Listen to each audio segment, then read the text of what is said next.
ইফতারের জন্য সাবুদানা আর কিছু ফ্রুটস দিয়ে খুবই মজাদার আর অনেক বেশি রিফ্রেশিং একটা ড্রিঙ্কস বা ডেজার্ট রেসিপি শেয়ার করব, যেটা খেলে সারাদিনের ক্লান্তি এক নিমিষেই দূর হয়ে যাবে।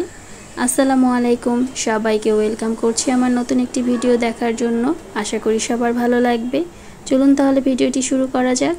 ডেজার্ট তৈরিতে আমি এখানে প্রথমেই নিয়েছি 1 টেবিল স্পুন করে তোকমা দানা এবং চিয়া সিড। এটাকে আগে থেকে পানি দিয়ে ভিজিয়ে রেখেছিলাম। 1 কাপ সাবুদানা সিদ্ধ করে নিয়েছি। 1 লিটার দুধের ভিতর হাফ কাপ চিনি দিয়ে দুধটাকে আমি খুব ভালো করে জাল করে নিয়েছি। মিষ্টিটা অবশ্যই আপনারা আপনাদের টেস্ট অনুযায়ী দিবেন।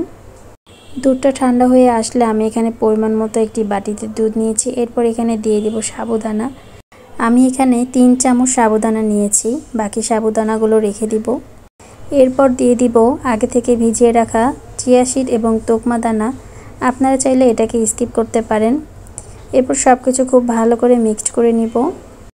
ডেজার্ট তৈরির মূল আকর্ষণ হচ্ছে ফ্রুটস। আমি এখানে আমার পছন্দ মতো ফ্রুটসগুলো নিয়েছি। আমি এখানে দিয়ে দিব কলা, আনার, আপেল। আমি যে ফ্রুটসগুলো দিয়েছি এগুলোই দিতে হবে এমন কোনো কথা নয়। টক ছাড়া আপনারা যে কোনো ফল এখানে ব্যবহার করতে পারেন। খাওয়ার আগ পর্যন্ত এগুলোকে নর্মাল ফ্রিজে রেখে দিতে পারেন, কারণ এই ড্রিঙ্কস বা ডেজার্টটি ঠান্ডা ঠান্ডা খেলেই বেশি মজা লাগে।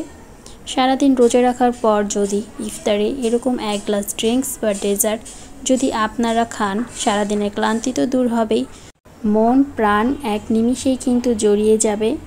একদমই সহজভাবে অনেক বেশি হেলদি আর অনেক বেশি মজাদার একটা ড্রিঙ্কস রেসিপি শেয়ার করেছি। আশা করছি আপনাদের কাছে খুবই ভালো লেগেছে, আরও সহজ লেগেছে।